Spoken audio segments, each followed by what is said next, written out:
오늘 우리에게 주신 말씀은 창세기 5장 21절에서 27절입니다. 찾으신 후 저와 여러분이 한 절씩 교독하신 후 마지막 절은 다 함께 합독하시겠습니다. 창세기 5장 21절에서 27절입니다.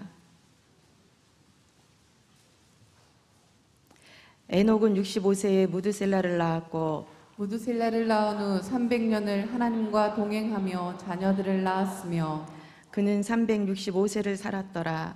에녹이 하나님과 동행하더니 하나님이 그를 데려가심으로 세상에 있지 아니하였더라. 무드셀라는 187세에 라멕을 낳았고 라멕을 낳은 후 782년을 지내며 자녀를 낳았으며 그는 969세를 969세를 살고 죽었더라. 아멘. 사랑하는 자들아, 너희는 너희의 지극히 거룩한 믿음 위에 자신을 세우며 성령으로 기도하며 하나님의 사랑 안에서 자신을 지키며 영생에 이르도록 우리 주 예수 그리스도의 긍휼을 기다리라. 아멘. 사랑하는 귀한 시냇가 푸른나무교회 성도님들을 축복하며 나아갑니다. 이 새벽 정말 기쁨으로 나오셨습니까? 네. 정말 거룩한 믿음 위에 여러분을 세워가고 계십니까? 거룩함이란 육체적으로는 정말 순결함을 말하는 것이고 도덕적으로는 진실하고 결백한 것을 말합니다. 또 영적으로 나아가서는 성령에 충만한 것들을 말합니다. 그 믿음은 정말 그리스도를 향한 거룩한 믿음이고 오늘 내가 당장 죽어도 천국에 갈 그 믿음의 확신, 구원의 확신이 있다면 저와 여러분의 삶은 정말 주님 안에서 넉넉한 승리로 나아갈 것인 줄 믿습니다. 오늘 담임 목사님께서는 우리 다음 세대 모리아홀에 들어갈 귀한 나무들, 또 십자가, 책상, 또 이런 것들을 손수 또 기도하시며 또 슈브에서 열심을 다하여서 만들고 계십니다. 우리 담임 목사님을 위해서 많은 중보, 그리고 우리 교육자들과 또 사랑하는 성도님들 서로 많은 이들을 위해서 중보하는 그 끈들이 끊어지지 않기를 간절히 소망합니다. 우리 누가복음을 열심히 보시다가 갑자기 창세기로 넘어오니까 이 성경 피는 소리가 막 이렇게 근데 너무 빨리 넘기시더라고요. 역시 첫 조금 안 되는 5장밖에 안 되는 살짝 넘기면 5장이 나오는데 그 5장에 보면 오늘 우리가 갑자기 왜 창세기에 에녹을 들어야 될까? 이런 고민들이 아마 드셨을 수도 있습니다. 오늘 말씀의 제목이 전과 후입니다. 말 그대로 전과 후, 저거 한문을 빼버리니까 그 전과 있잖아요. 전과. 무슨 말인지 아시죠? 언어 유희가 좀 살짝 가미됐는데 한자를 빼버리니까 약간 조금 제목을 듣고 뭐 범죄 후에 일어나는 일들인가? 뭐 이렇게 생각할 수 있을 것 같아갖고 한자를 넣어봤습니다. 우리가 인생을 생각해 보면 참 즐겁고 행복한 일들도 많은데 어떤 때는 인생이 참 힘들고 고통스러울 때도 있는 것 같습니다. 하지만 이것은 어떻게 보면 앞에 서 있는 저뿐만 아니라 여기 앉아 계시는 또 예배드리는 모든 분들에게 동일하게 적용되는 것 같습니다.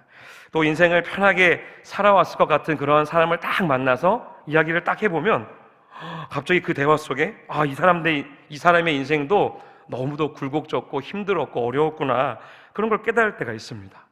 또 나이가 든 분들은 늘 이런 얘기를 하십니다. 어렸을 때가 좋았지. 저도 고등부 학생들 보면 너네 때가 제일 좋은 거야. 하나도 안 믿어요. 그렇죠? 네. 또 막상 아이들은 어떻습니까? 빨리 어른이 되었으면 좋겠다고. 빨리 어른이 되었으면 좋겠다고. 저희 집에 7살짜리 손님이 한 명 있는데 자꾸 통장을 만들어 달래요. 돈도 하나도 없으면서. 오며 가며 우리 성도님들에게 인사하면서 받은 돈이, 용돈이 보니까 그 꼬깃꼬깃 이렇게 모아갖고 동그랗게 말아갖고 그 할머니가 주신 자개함이 있어요. 자개함. 거기다가 몰래 숨겨놨는데 24만 3천 원이 있더라고요. 야, 아버지보다 낫다. 나는 현금이 저기 없는데. 그래서 속으로 살짝 저거를 빼서 내가 내 통장에 넣어놓을까 막 이런 생각을 몇 번 해봤다가 네, 통장을 만들어 달래요. 그래서 또 키워코 데려가갖고 또 통장을 만들었더니 카드를 만들어 달라는데 어린아이들은 카드가, 저도 처음 알았는데 체크카드가 안 되더라고요. 통장 카드만 돼요. 네, 정보를 알고 계시면 됩니다. 그러더니 비밀번호는 또 뭐 이걸로 해달래나 저걸로 해달래나 7살인데 별의별 생각을 다 합니다. 그만 봐도 어른이 되고 싶어갖고 뭔가 흉내내고 싶어갖고 이러한 모습들을 보게 됩니다. 가만히 보게 되면 그 어떤 인생도 편하고 만족할 날이 별로 없는 것 같기만 합니다. 학생 때는 공부하기 싫어도 어머니 아버지가 강제로 시키기 때문에 어쩔 수 없이 공부해야 되고, 좀 더 커서는 인생의 멋진 미래를 위해서 내 자신의 삶을 대해서 최선을 다해야 되는 그런 시기가 옵니다. 그런 후에 정말 원하는 좋은 상대를 만나서 결혼을 했습니다. 뭔가 이제 끝날 것 같은데 아이고 아기가 나와요. 아기가 나왔더니 열심히 또 키워야 되니까 자기가 하고 싶은 거 잠시 다 내려놓고 정말 열심을 해야 달려야 됩니다. 그래서 이런 말들이, 이런 문장이 참 마음에 와닿아요. 해가 뜨면 달려라. 네, 해가 뜨면 달려야 돼요. 일해야 돼요. 그리고 나서는 이제 가정을 꾸리고 처자식과 이런 미래를 위해 힘겨운 경제활동 막 하다 보니까, 그러다 보니까 나를 잃어버려요. 난 누구지? 도대체 나는 무엇을 위해 지금 살고 있지? 이러한 질문을 던지게 됩니다. 그런데 이 질문이 나에게는, 저와 여러분에게는 긍정적인 질문이 되어서 좀 더 나은 미래를 위한 도전이 된다라고 합니다. 제가 고등학교 시절에 친구 한 명이 참 반에서 꼴찌하고 말썽만 부리던 그런 한 친구가 있었습니다. 근데 아버지가 딱 돌아가시고 그 친구가 어느 날부턴가 책상에 앉아갖고 일어나질 않는 거예요. 정말 열심히 공부하더니 현실을 딱 직면하고 나서는, 그 위기를 딱 내 눈앞에 받아들이고 나서는 정말 남다르게 공부를 하더라고요. 전 놀지를 않아요. 그러더니 저보다 공부를 못했는데 어느 순간 저를 앞지르고 전교 막 3번째, 2등, 1등 막 이렇게 가는 거예요. 나중에는 졸업할 때 1등하고 졸업을 했는데 지금은 변호사 하면서 잘 먹고 잘 살더라고요. 참 보면 충격적인 뭐의 사건이 그 위기를 현실적으로 직면했을 때 갑자기 내가 해야 될 목적과 방향성이 분명해지니까 거기에 목숨을 거는 거예요. 참 어떻게 보면 어려서는 자기밖에 모르던 그런 아이가 성인이 되어서는 이웃을 위해서 봉사하고 나눔을 실천하는 그런 아주 멋진 사람으로 변하기도 합니다. 또 이렇게 인생은 어떤 문제를 직면하거나 또 어떤 사람을 만나면서 혹은 어떤 책을 읽다가 좋은 스승을 만나서 자신의 삶이 이전과는 다른 그런 변화된 이유의 삶을 살아가게 됩니다. 하지만 모두가 다 긍정적인 것만은 아닙니다. 때로는 어려서 정말 성실했고 공부도 잘했던 정말 그런 아이가 나중에 막 조폭이나 도둑이나 살인범으로 바뀌는 경우도 종종 있습니다. 그러므로 우리의 삶의 전과 후는 긍정적인 방향으로 바뀌는 것이 일단 맞다고 봅니다. 고린도후서 5장 17절에 보면 이런 말씀이 있죠. 그리스도 안에 있으면 우리는 어떠한 것이라고요? 새로운 피조물이라. 그렇습니다. 하나님을 만났다면 믿음의 길로 첫 발을 내딛는 사람은요, 그 삶의 전과 후가 완전히 달라집니다. 성경 속에서도요, 그러한 인물들은 우리 너무도 쉽게 많이 찾아볼 수가 있습니다. 대표적으로 삭개오라는 사람을 보십시오. 그는 자신의 편리와 부를 위해서 돈 없는 자기 민족들에게 세금을 엄청나게 뜯어냅니다. 하지만 그가 예수님을 만난 그 후에 어떻게 됩니까? 그의 삶이 완전히 바뀌어서 종교적인 그런 자기가 갖고 있던 그런 모든 것들, 권위들 다 내려놓고 자신의 잘못된 삶을 다 과감하게 내려놓고 많은 사람들을 위해 헌신하며 살아갑니다. 사도 바울 역시 정말 어쩌면 권위와 로마 시민권이라는 권위와 또 똑똑한 그 머리와 육신의 출세를 위해서 정말 예수님 믿는 사람들을 그렇게 핍박을 하다가 앞장섰던 그가 예수님을 만난 후에는 좋다던 그 모든 것들을 다 뭐로 여깁니까? 배설물로 여겼습니다. 구약 성경에서는 대표적으로 누가 있을까요? 저는 이방 여인 룻이라고 생각을 해봅니다. 모압 여인이었습니다. 참 비참한 인생이었습니다. 나오미 아들과 결혼하면서 어떻게 보면 그녀는 모든 것을 다 내려놓아야 했습니다. 하나님의 은혜 아래 또 바랬던 정말 그녀의 인생을 어떻게 보면 하나님께서는 역전시켜 가십니다. 룻이 누구입니까? 다윗의 증조모입니다. 예수님의 족보에 그 이름이 분명하게 기록되어지는 아름다운 믿음의 여인이 됩니다. 이처럼 살아계신 하나님을 만나면 그 삶이 진실된 삶으로 경험되어진 은혜로 만나게 되면 나의 삶이, 우리의 삶이 완전히 바뀌게 되시는 놀라운 것들을 우리는 성경을 통하여서 그것들을 보게 됩니다. 그런데 오늘 우리는 이 성경 속 인물 중에 진짜 변화된 삶, 특별히 우리 담임 목사님께서 새벽에 계속적으로 강조하시는 기도의 삶, 목숨을 걸고 기도하라, 마음을 다해 기도하라, 정성을 다해 기도하라, 이 말씀을 들으면서 저는 에녹이라는 사람을 한번 떠올려 봤습니다. 진짜로 변화된 삶은 누구일까? 진짜로 나의 삶이 변화되어지고 그 삶을 정말 목숨을 다해 걸고 살아간 사람이 누가 있을까? 근데 바로 에녹이라는 사람이 떠올랐습니다. 하나님과 몇 년을 동행했습니까? 300년을 동행했습니다. 여러분 몇 년 살고 계십니까? 네, 하나님 믿은 지 몇 년 되셨습니까? 참 에녹은요 믿음의 거목 중에 거목입니다. 300년을 하나님과 동행하다가 죽음을 맛보지 않고 하늘로 올라갑니다. 어떻게 해서 하나님과 동행하게 되었는지, 또 하나님과 동행하기 전에 그의 삶은 어떠했을까, 그리고 그의 가족에게 어떤 일들이 있었는지에 대한 그런 일들은 성경에 보면 거의 기록되어 있지 않아 잘 모릅니다. 그래서 우리 오늘 인생 전반전에, 그리고 하나님을 만난 이후에 그런 후반전에 전혀 다르게 살아간 에녹을 살펴보면서 우리에게 주어진 이 믿음의 인생, 믿음의 여정 속에 여러분들이 하나님의 거룩한 방향들을 함께 찾아보았으면 좋겠습니다. 먼저 에녹은요 이것 때문에 변화되었습니다. 뭐였냐면 아들 때문에 변화되었습니다. 오잉? 아들 때문에. 흔히 말하는, 여러분들 많이 말하는 말 중에 자식이 뭔지 뭐 이런 말이 있습니다. 부모는 자식 때문에 손해를 봐도 아깝지 않습니다. 자식 때문에 험한 일도 마다하지 않습니다. 요즘 한국 사회의 교육 풍토 중에 하나가 참 오래됐습니다. 기러기 아빠 들어봤죠? 네. 자식 교육이라면 가족이 떨어져 사는 것도 마다하지 않습니다. 이것은 예나 지금이나 마찬가지입니다. 자녀를 위해서라면 부모는 희생할 각오가 언제든지 되어 있다는 것입니다. 그런 면에서 보면 에녹도 자식 때문에 하나님과 동행하게 되는 커다란 전기를 맞게 되었다고 할 수 있습니다. 에녹은 여러분 잘 알고 계시겠지만 365년을 살았습니다. 300년을 하나님과 동행했다고 하면 나머지 65년은 어떻게 보면 자기 생각대로 자기 뜻대로 살았다고 해도 틀리지 않았습니다. 왜냐하면 성경에, 오늘 창세기에 그렇게 기록이 되어져 있습니다.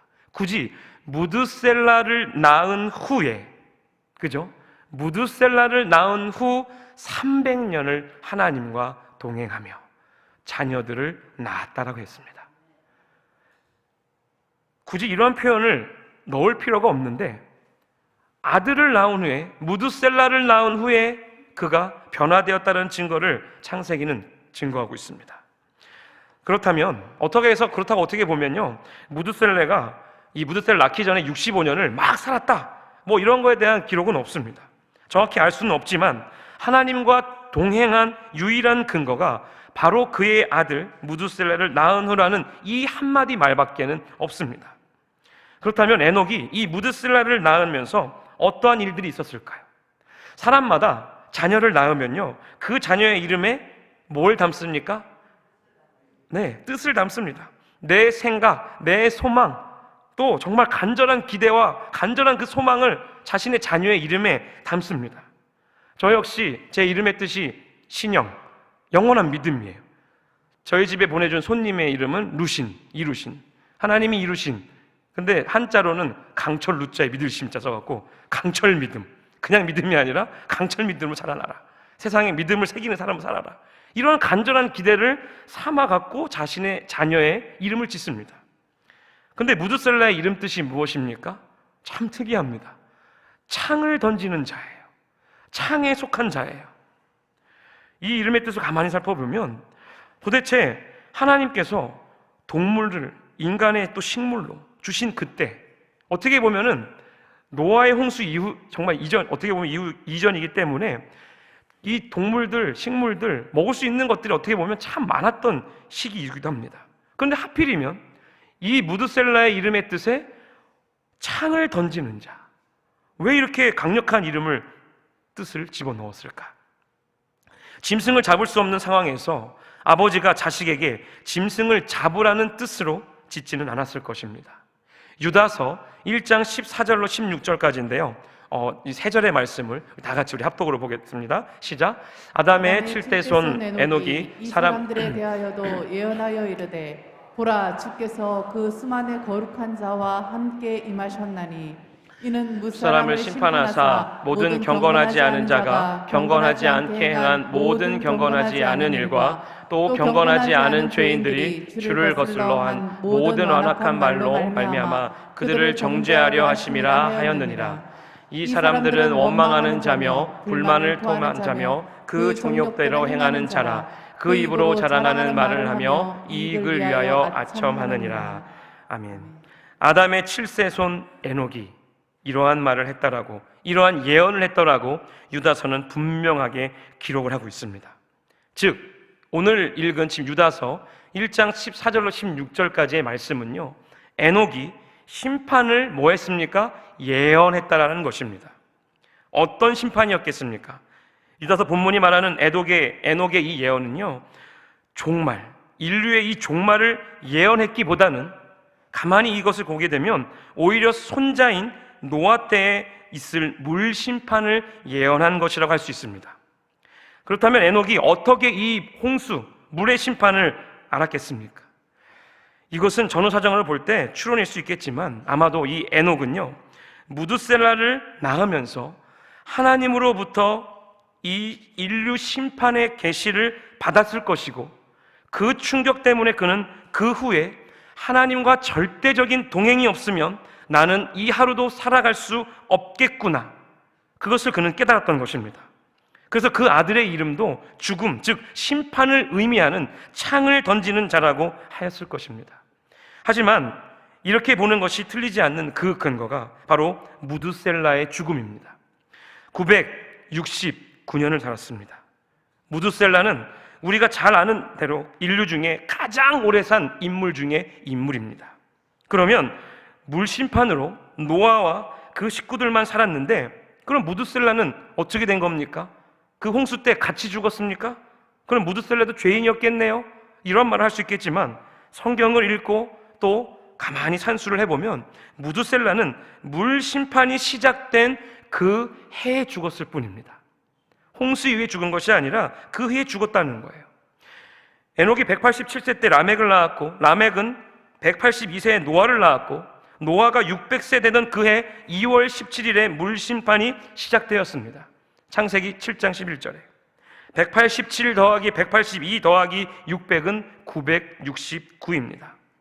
이 횟수를 정확하게 하면 말 그대로 누구의 나이와 동일합니까? 무드셀라의 나이와 동일하게 됩니다. 죽는 해와 일치합니다. 따라서 무드셀라는 물심판으로 다른 사람처럼 심판받아서 죽은 것이 아니라 세상을 향하여서 하나님의 심판의 창을 자신의 이름처럼 던진 후에 죽었다고 보는 것이 맞습니다. 그가 세상을 향하여서 심판의 창을 던지고 바로 하나님은 세상을 물로 심판하셨던 것입니다. 이처럼 에녹은 아들 무드셀라를 낳으면서 그 300년을 어떻게 합니까? 하나님의 계시를 통한 이 심판을 앞에 두고 있는 그 많은 사람들에게 하나님과 동행하면서 종말적인 삶을 매일매일 살았다는 것입니다. 그래서 그는 잠시도 세상 가운데 이 마음을 빼앗길 수 없었던 것입니다. 온전히 나의 시선이 누구에게 향하기 때문에 하나님, 경건하지 않은 이 세상 속에 살아가면서 경건하지 않은 수많은 일들을 하는 사람들을 보며 그는 애통하며 그들에게 심판의 그 예언의 메시지를 많은 사람들에게 창을 던지듯이 자신의 아들의 이름을 창을 던지는 자, 심판하는 그 자라는 이름을 지어가며 정말 그 남은 일생을 많은 이들에게 하나님의 살아계심을 증거했다는 것입니다. 그리고 무드셀라가 969년 그 오랜 세월을 산 이유가 무엇이겠습니까? 하나님의 기다림을 상징하고 있는 것입니다. 어떻게 보면 그냥 나이 숫자, 그냥 숫자만큼 많이 살았겠구나, 이렇게 이런 것이 아니라 창세기를 묵상하고 또 읽다 보면 에녹과 무드셀라 그의 가족들을 가만히 보게 되면 결국 아버지가 하나님의 심판의 예언의 말씀을 듣고 300년이나 되는 그 기간 동안 하나님의 은혜를 전하며 나누며 나아갔을 때에 자식들은 어떻게 했을까요? 아버지의 그 모습을 보며 닮아가려고 노력했을 것입니다. 아들 무드셀라 역시 아버지의 그 모습을 보며 세상 사람들에게 너희가 하고 있는 이 악한 일들을 빨리 저버리고 하나님 앞에 무릎 꿇고 회개하라, 이러한 말씀들을 강력하게 전했을 것입니다. 어쩌면 하나님의 기다림, 하나님의 열심, 하나님의 긍휼 때문에 그 오랜 연수를 살아가게 하시면서 심판 직전까지 무드셀라가 죽는 그 해까지 하나님은 많은 사람들을 기다린 것입니다. 그러므로 종말의 때를 맞이하는 우리들은 오늘이 종말인 것처럼, 여러분, 지금이 종말인 것처럼 살아가야 되는 것입니다. 그러할 때 우리는 우리의 이 삶을 세상에 빼앗기지 않고 하나님의 뜻 가운데서 살아가려고 정말 많은 노력을 해야 될 것입니다. 이사야 62장에 기록된 것처럼 우리는 파수꾼처럼 깨어 있어야 됩니다. 정말 보초를 쓰고 있는, 적군이 언제 들어올까 밤새 보초를 쓰는 군인의 그 마음처럼 우리는 그 하나님의 심판의 때를 준비하고 기다려야 되는 것입니다. 둘째로 변화된 이 에녹은요, 아까 말씀드렸지만 300년을 한결같이 하나님과 동행했다라는 것입니다. 300년을 변함없이 하나님과 동행하고 그 예언의 말씀을 선포하며 살았다는 것은 하나님을 향한 온전한 믿음 때문이었습니다. 저와 여러분에게 온전한 믿음이 있다면 오늘 이 새벽을 깨우며 이 성전에 나와서 하나님 앞에 기도하는 것이 너무도 기쁘고 행복한 일인 줄 믿습니다. 앞에서 살펴본 것처럼 에녹이 아들 무드셀라를 낳을 때에 하나님께서 그 아들 무드셀라가 죽을 때에 그때의 세상을 심판하시겠다라고 에녹에게 말씀하셨다고 칩시다. 그렇다면 대부분 정신을 차리고 바짝 허리를 동여매고 하나님의 말씀대로 살아가려고 엄청나게 노력할 것입니다. 왜요? 직접 그 음성을 들었기 때문에. 우리는 그 음성을 직접 듣지 않아도요, 여러분, 성경만 보면 하나님의 직통적인 이 말씀이 그 믿음으로 말미암아 이미 우리에게 전해진 것입니다. 왜 나에게는 하나님 이 시대가 경건하지 않아, 넌 깨어 기도해야 돼, 이러한 말씀을 왜 안 하실까요? 성경에 곳곳에 기록되어져 있기 때문에 그렇습니다. 여러분, 세월을 아끼라, 때가 악하니라. 에베소서 5장 16절은 분명히 기록합니다. 이 시간이 광풍 같은 세월이 마구마구 지금 지나가고 있습니다. 돌아보면 하다 보면 내 앞에 나의 숫자는 점점점 그냥 계속 올라가는 거예요. 내 몸이 아파지고 병들고 지치고, 후회의 연속이 아닌 이 에녹처럼 온전한 믿음의 연속 속에서 유다서의 고백처럼 내 믿음, 거룩한 이 믿음, 내 자신을 하나님의 믿음 위에 세워나가시기를 주님의 이름으로 축복합니다. 무드셀라를 낳은 후에 그의 시선은 한순간도 흔들리지 않았다는 것입니다. 300년이라는 이 시간을 꼿꼿이 하나님 앞에 엎드려 하나님과 그 시선을 맞추며 동행하며 산 그의 삶의 내용, 어떻게 한번 고민해 보십시다. 그냥 이 에녹이 집에서 이 심판의 메시지를 들은 후에 집에서 그냥 묵상하면서 기도만 하면서 집에 문을 걷어 잠그고 중보만 했을까요? 아닐 겁니다. 아마도 그는 행동으로요, 말로 언제 올지 모를 하나님의 심판을 300년이나 되는 그 세월 동안 전파하며 살았을 것입니다. 그가 아는 것이라곤 아들 무드셀라의 죽음과 함께 심판이 온다는 것뿐이니까 얼마나 긴장이 되었을까요? 얼마나 종말적인 그 삶을 살았을까요? 아까 이미 읽었지만 유다서 1장 15절에 에녹이 살던 시대를요, 이렇게 표현합니다. 경건치 않은 시대, 불경건이 판을 치던 시대였다는 것입니다. 불경건, 아세베오라는 이 헬라어의 뜻을 가만히 보게 되면 사악하다라는 뜻이에요. 하나님을 경외하지 않는다라는 뜻입니다. 경건하지 않은 이 시대는 하나님 앞에 예배드리지 못하게 하는 시대고요, 말씀을 펴지 못하게 하는 시대예요. 어떻게 보면 유튜브만 열면 이 말씀들을, 이 시냇가 푸른 나무 교회를 다니지 않아도 저 교회의 말씀, 이 교회의 말씀, 저 나라의 저 목사님의 말씀 충분히 들을 수 있는 말씀의 풍요의 시대에 사나, 잘못하면 영적인 분별력이 없어서 정말 좀 약간 이단적인 내용들이 들어간 그런 내용들을 보면서 내 마음이 변질될 수도 있는 그런 무서운 시대에 우리는 살아가고 있습니다. 에녹은 경건치 않은 악한 자들의 행위와 풍습을 따르지 않았습니다.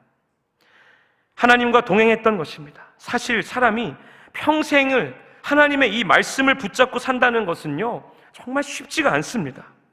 우리가 노아를 높이 쳐주는 이유가 뭘까요? 그것은 하나님의 명령에 두말 없이 순종했기 때문입니다. 그러나 노아는 은혜를 입었더라.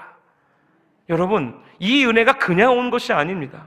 이 창세기에 기록되어져 있는 믿음의 계보를 타고 올라가 보면 에녹이라는 그 한 사람의 변화된 삶, 300년을 하나님과 동행하는 그 삶을 직접 자식들에게 보여주었기 때문에 노아는요, 그 할아버지의 모습을 보며 어떻게 된 것일까요? 저절로 그 모습을 보며 닮아가는 거예요. 부전자전이라는 말이 있듯이 그 아버지의 모습을 보며 그의 마음속엔 이미 하나님의 믿음 그리고 은혜를 뭐한 거예요? 자연적으로 입혀주는 놀라운 하나님의 섭리가 그 가정 안에 있었다는 것입니다. FT 가정 예배, 여러분 어떻게 보면 시들시들해질 수 있습니다.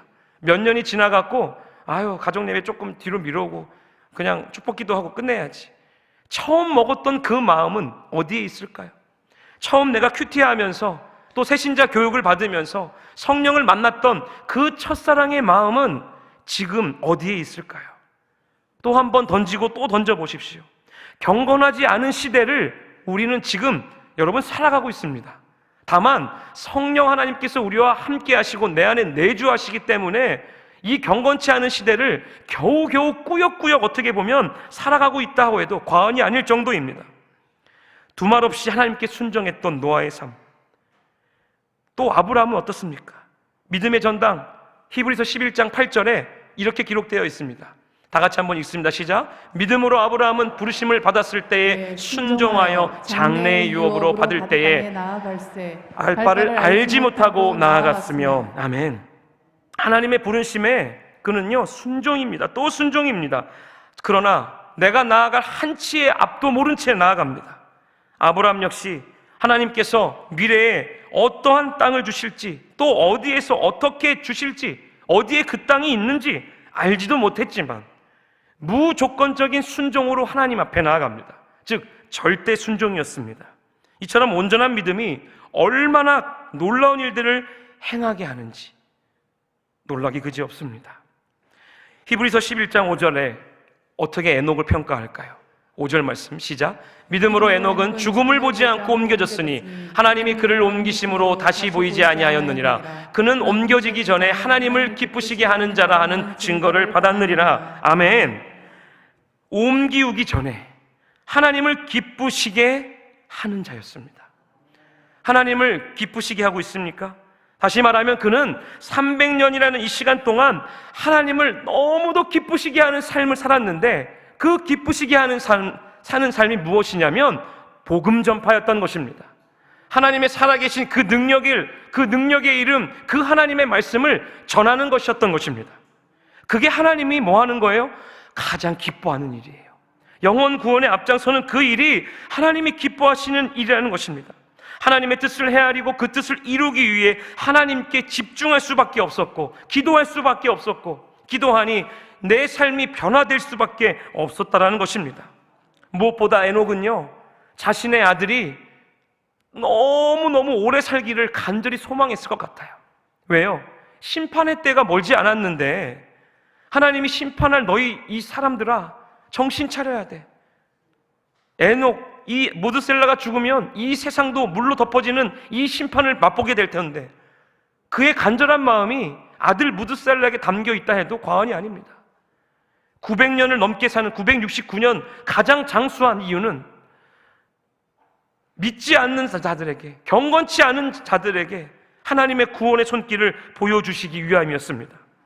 사랑하는 성도 여러분, 우리가 사는 이 한평생은 길다면 길지만 살아보면 저도 느낍니다. 정말 유수처럼 지나가는 것이 세월이구나.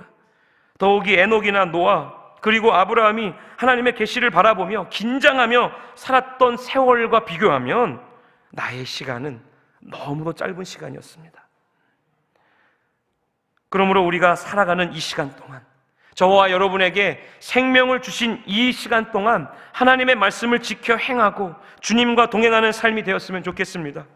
하나님께서 심판을 마음에 두신 에녹의 시대가 경건치 않은 시대였다고 했지만 유다서 역시 그 이후에 종말의 시대에도 역시 경건치 않은 시대가 될 것이라고 분명히 기록합니다. 그것이 바로 유다서 1장 7, 8절에 기록되어져 있습니다. 마지막 때에 경건하지 않은 정욕대로 행하는 자들, 조롱하는 자들이 있으리라. 우리는 이 시대를 명확하게 살아가고 있고요, 성경의 이 눈을 통하여서 이미 우리는 내 실질적인 두 눈으로 그것을 보고 있다는 것입니다. 경건치 않은 이 시대, 정욕대로 자기의 쓸 것대로 살아가는 이 시대, 하나님을 기롱하는 자들이 난무하는 이때에 저와 여러분이 믿음의 사람 에녹처럼 신앙의 이 전환점을 삼아서 이 시간이 신앙의 전환점이 되어서 전과 후의 삶이 하나님과 동행하는 그러한 삶이 되어시기를, 또 그 변화를 도모하며 하나님과 마지막까지 동행하는 살아가는 이러한 은혜의 존재들이 다 되시기를 주님의 이름으로 축원드립니다. 마지막으로 여러분들을 축복하였던 유다서 1장 20절에서 21절의 이 말씀 다 같이 한번 읽고 우리 마치도록 하겠습니다. 사랑하는 자들아, 너희는 너희의 지극히 거룩한 믿음 위에 자신을 세우며 성령으로 기도하며 하나님의 사랑 안에서 자신을 지키며 영생에 이르도록 우리 주 예수 그리스도의 긍휼을 기다리라. 아멘. 여러분, 긍휼을 기다리는 것, 에녹이 하나님의 말씀을 선포하며 하나님의 긍휼을 기다렸던 그 마음이 저는 이 유다서에 기록되어져 있는 이 말씀을 보며 일치된다라는 것이 저의 마음의 감동으로 다가왔습니다. 우리 시간에 함께 기도하며 나아갈 때에 특별히 에녹이라는 300년을 믿음으로 살아왔던, 온전히 하나님께 집중하며 살아왔던 그의 모습을 반면교사로 삼는 것이 아니라 아예 그냥 나의 삶으로 바꾸어지기를 소망해 봅시다. 이제 하나님을 믿었다면 전과 후의 그 삶은 명백히 달라져야 됨을 오늘 이 말씀을 통하여 하나님을 말씀하십니다. 불편하시지 않다면 우리 두 손을 높이 들고 기도할 때에 하나님, 내 자신을 하나님의 믿음 위에, 반석 위에, 말씀 위에 세워주옵소서라고 기도할 때 내 뜻대로 기도하는 것이 아니라 성령 하나님의 힘을 덧입어 기도할 수 있도록 이 시간 성령의 뜨거운 기름을 부어 주옵소서라고, 하나님의 사랑 안에서 나 자신을 지킬 수 있도록, 정말 예수님의 긍휼을 기다릴 수 있도록 나에게 인내의 믿음을 허락해 달라고 우리 시간 주여 한번 부르짖고 오늘 말씀을 기억하며 기도하도록 하겠습니다. 주여! 아버지 하나님, 우리가 이 시대를 살아갈 때에 하나님 진리 되신 하나님의 말씀을 전하며 하나님의 거룩한 은혜로 우리가 이 시대를 살아가야 됨을 다시 한번 기억하며 나아갑니다. 심판의 창을 하나님 던지며 하나님의 거룩한 그 은혜의 말씀, 이 말씀이 이 시대에 말씀의 검이라는 이름으로 우리의 마음의 신비에 꽂혀지게 하여 주시옵소서. 주의 말씀, 주의 거룩한 따라 우리가 다시 한번 서게 하시고 주의 긍휼의 말씀을 쫓아 우리가 살아갈 때에 부끄럽지 아니하도록 하나님, 나의 소망, 하나님의 뜻이 되어지기를, 하나님의 뜻이 나의 소망이 되어지기를 간절히 소망하며 나아갑니다. 아버지여, 우리들에게 은혜를 베풀어 주옵소서. 하나님, 우리의 삶이 주님 앞에 엎드려지는 그런 삶이 되어지게 하시고 하나님 앞에 우리가 더욱더 진정으로 나갈 수 있도록 은혜를 더하여 주시옵소서. 하나님, 경건하지 않은 이 시대가 아버지 내 눈에 보여집니다. 경건하지 않은 이 시대가 우리를 쫓아가는 이러한 사람들의 모습을 보며 하나님, 심판의 메시지, 하나님의 살아계신 증거들을 전하는 우리가 되어지기를 소망하며 나아갑니다. 아버지, 우리들에게 은혜를 베풀어 주시옵소서. 성령의 폭포수 같은 은혜를 우리에게 허락하여 주시옵소서. 아버지 하나님, 우리에게 성령의 충만한 기름을 부어주옵소서. 아버지 하나님, 내 뜻대로 살아가는 것이 아닌 하나님의 거룩한 그 뜻 안에 우리가 살아갈 수 있도록 아버지 하나님 은혜를 더하여 주시고 나의 삶이 완전히 주 안에서, 그리스도 안에서 새로운 피조물로 우리가 살아나기를 간절히 소망하며 나아갑니다. 아버지여, 우리에게 은혜를 베풀어 주옵소서. 아버지여, 우리에게 성령의 충만한 긍휼을 허락하여 주시옵소서. 아버지 하나님, 이 시대가 어렵고 힘들지라도 주님을 기다릴 수 있는 믿음을 더하여 주시고 그 믿음을 더하여 주시어서 아버지 하나님, 내 자신을 주님의 그 사랑과 말씀 안에 지킬 수 있도록 축복하여 주시옵소서. 사랑하는 우리 귀한 성도님들에게 주님의 권능의 은혜를 더하여 주시고 아버지 하나님, 우리들에게 말씀을 더하여 주시어서 이 시대를 살아갈 때에 깨어 하나님의 은혜를 전하며 또 아버지 하나님, 하나님의 긍휼을 기다리며 나아가는 우리가 될 수 있도록 축복하여 주시옵소서. 하나님, 이 시대에 성령 하나님의 거룩한 은혜가 필요합니다. 내 정욕대로, 내 뜻대로, 내 마음대로 살아가는 것이 아닌 하나님의 거룩한 보좌 안에서 주님 앞에 엎드려 우리가 살아갈 수 있도록 축복하여 주옵소서. 주시옵소서. 아버지 하나님 우리에게 진리의 말씀을 허락하여 주시고 그 진리의 은혜를 통하여서 우리들이 다시 한번 살아갈 수 있는 힘을 넣어주시고 주님의 그 말씀으로 말미암아 우리가 하나님 더 나은 삶, 더 깨어 주님 앞에 순종하며 자복하며 엎드리며 나아가는 거룩한 삶을 살아갈 수 있도록 주여 우리에게 은혜를 더하여 주시옵소서. 하나님 우리에게 말씀하여 주시옵소서. 하나님 우리가 하는 모든 일들이 주님 앞에 기쁨이 되어지기를 원합니다. 하나님이 기뻐하시는 그러한 삶을 살아가게 하여 주시옵소서. 주님의 말씀을 전하며 주님의 거룩한 형통을 따라 우리가 살아가기를 원합니다. 더욱더 엎드려 기도하게 하옵소서. 더욱더 주의 말씀을 전파하는 일에 최선을 목숨을 다해 살아가게 하여 주시옵소서. 하나님 우리에게 은혜를 베풀어 주시옵소서. 우리에게 긍휼을 베풀어 주시옵소서. 우리에게 자비를 허락하여 주시옵소서. 아버지여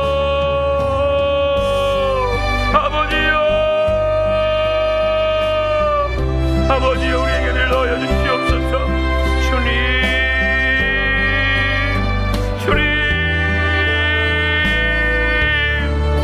우리에게 은혜를 넣어 주시옵소서.